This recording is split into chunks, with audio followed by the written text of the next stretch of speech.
Hi everyone, this is Wikyo. Today I'm just going to show you a simple installation of the vCenter 5.1 with the release from vCenter vSphere 5.1. Alright, with this release there's certain new features added, and one of them is for the vCenter. So before you install vCenter server, you will need to have to install two things. One is the SSO, the single sign-on, and as well as the inventory services. Just note that these two services can be actually installed on a separate virtual machines, and the single sign-on server could be actually used for multiple vCenter single sign-on authentications. Alright, not just for the vCenter that I'm going to use in this environment. And secondly, I'm just showing you how to do all the installations. I do not add in how to change the certificates. So if you need to, please refer to the installation guide. For more details, please refer to my blog post regarding this installation, so that you can actually refer to all the installation guides and scripts, which I also have made the amendments and describe and explain some of the requirements based on your own requirements. Alright, as the script given inside the installation doc is a mix, so it may not be so clear to you, and it took me a while because I'm not an SQL database person. Alright, and so here I have is a Windows 2008 R2 server with Service Pack 1, and I have with me it's a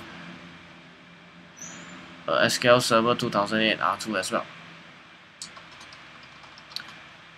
Just to note that all the SQL scripts can be found inside the vCenter 5.1 binaries, so you can actually download an ISO and mount it as a CD-ROM and browse to the scripts, or alternatively you can download as a zip file and extract it to find the scripts. I actually list down all the path inside my blog, and this is also stated inside the installation guide.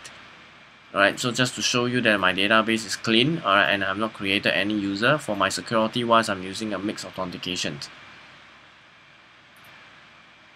Okay, so basically very simple.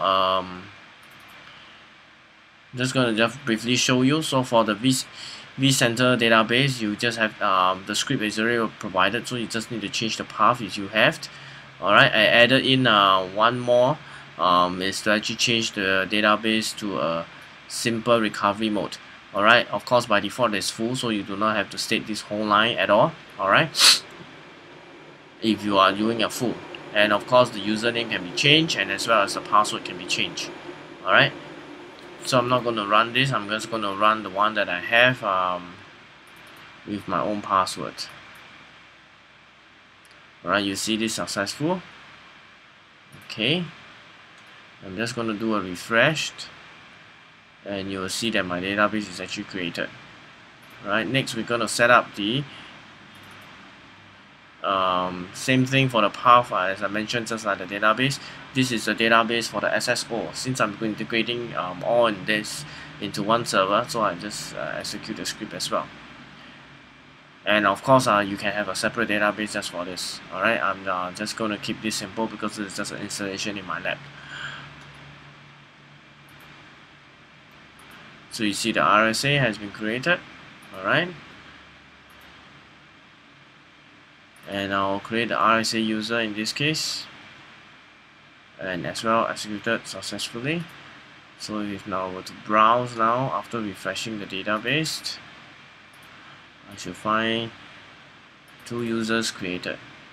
So for the database part, I have actually completed it. Alright, and next we're gonna create the System Dsn for our vCenter installation later on.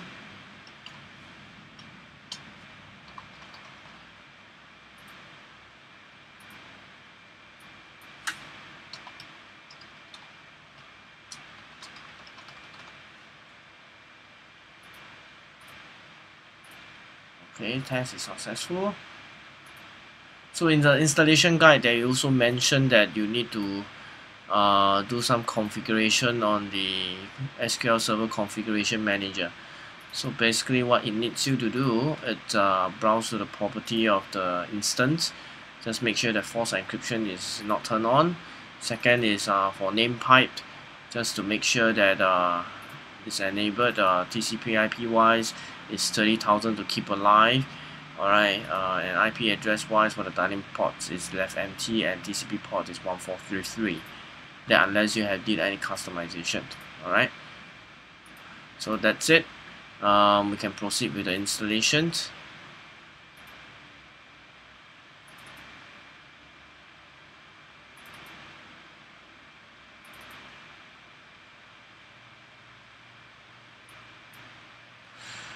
Okay, now before I proceed with the installation, I'll just explain briefly. So basically, you need .NET 3.5 Service Pack 1. So in Windows 2008, that's a feature. You can actually just include that before the installation. And the other component is Windows Installer 4.5. That's only required if you're using SQL Server 2008 R2 Express, which is an embedded part of this binaries. Alright, and you can see that in this new menu, you have this simple install. What a simple install does is that you will actually launch the installation one time, and you actually do the installation for single sign-on inventory services followed by vCenter server.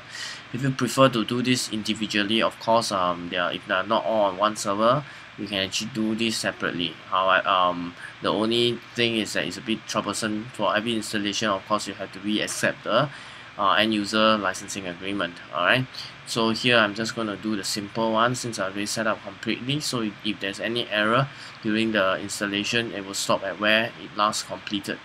Alright, so the SSO will take slightly long time, so I'm just going to use a simple install. Alright,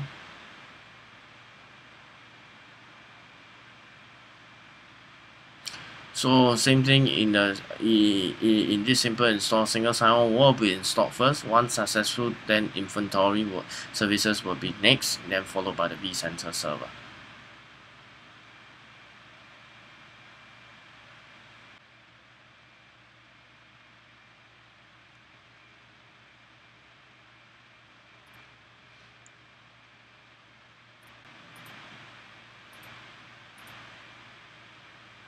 So here you have to create the password for the administrator for all the single sign-ons. So here I'm going to just create it. Do jot this down. Alright, so there's a checklist inside the installation guide. Do take note of all the changes which you require it. Alright, here I have a existing database, so I'm just going to fill it up.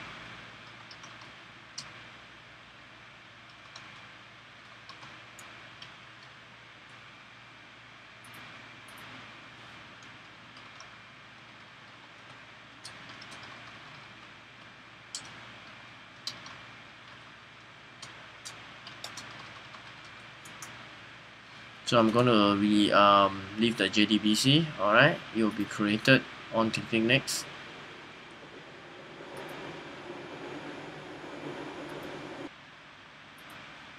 Okay, so I actually made a mistake there.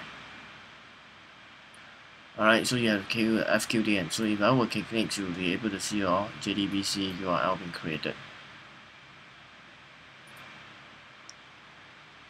Alright, I'm just going to ignore that. So if you have a service account, you can actually use it. So I'm not going to do that. I'm just going to keep everything default.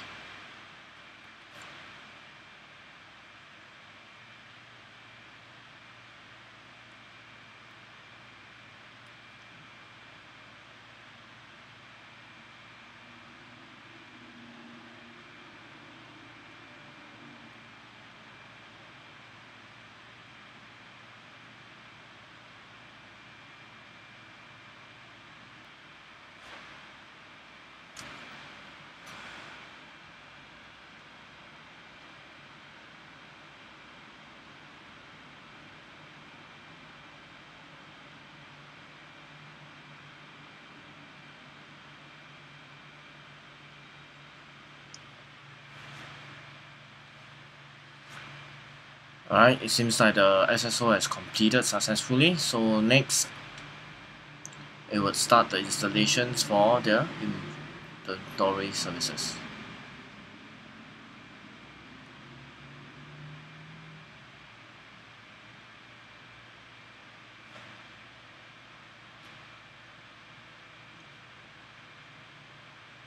Alright, as you can see here, the main title will still be simple and install, while the installation is now inventory services.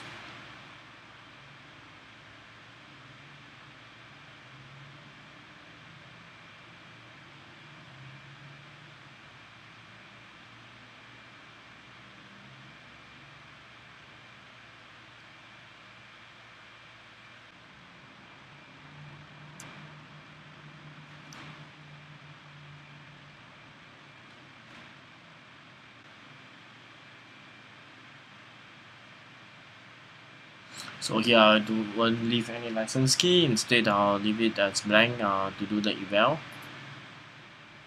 Of course you have license key, you can do that. So here I'll browse to the existing DSN which I created. Alright, and you have to key in the password once again.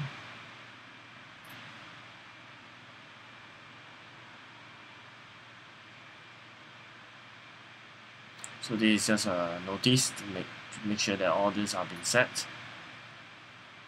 And after the black command prompt screen, means that it actually connected successfully. Alright, and of course the service account if you have any. Alright, and I'm just going to leave everything as default for small environment, and let's do the installation.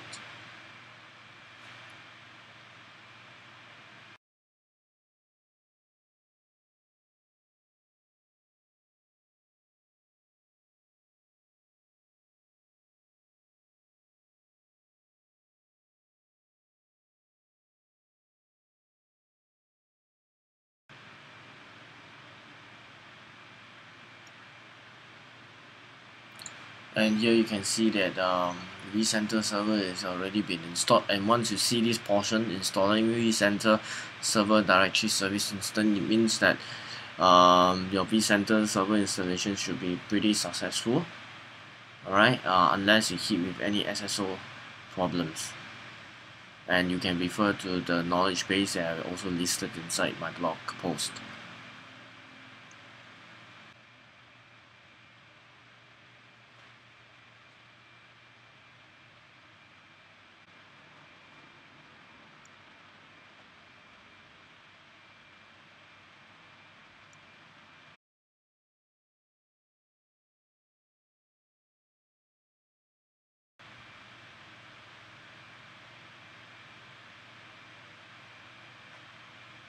Alright, now we have finished the installations. Alright, just to make sure that everything is complete, you'll actually get this prompt, alright, for the vCenter installation. So now we have completed the whole simple install. Just to make sure the vCenter is working, let's just install the vSphere client. You need a Microsoft VJ 2.0 SE.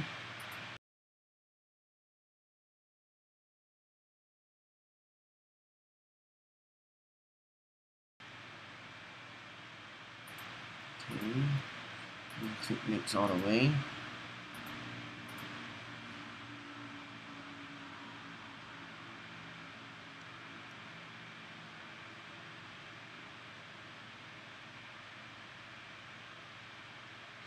And during the installation, Microsoft Visual Studio J 2.0 SE will be installed.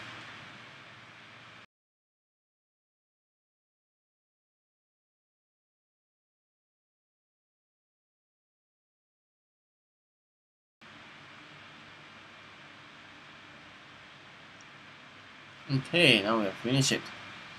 So just to make sure that the installation of the whole vCenter was completed successfully, we're just gonna log in through the vSphere client just to be sure.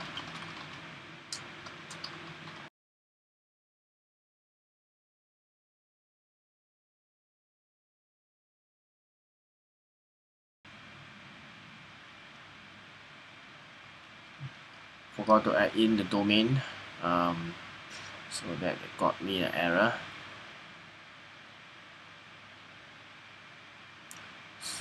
Okay, so shows that my installation of the vCenter 5.1 was successful.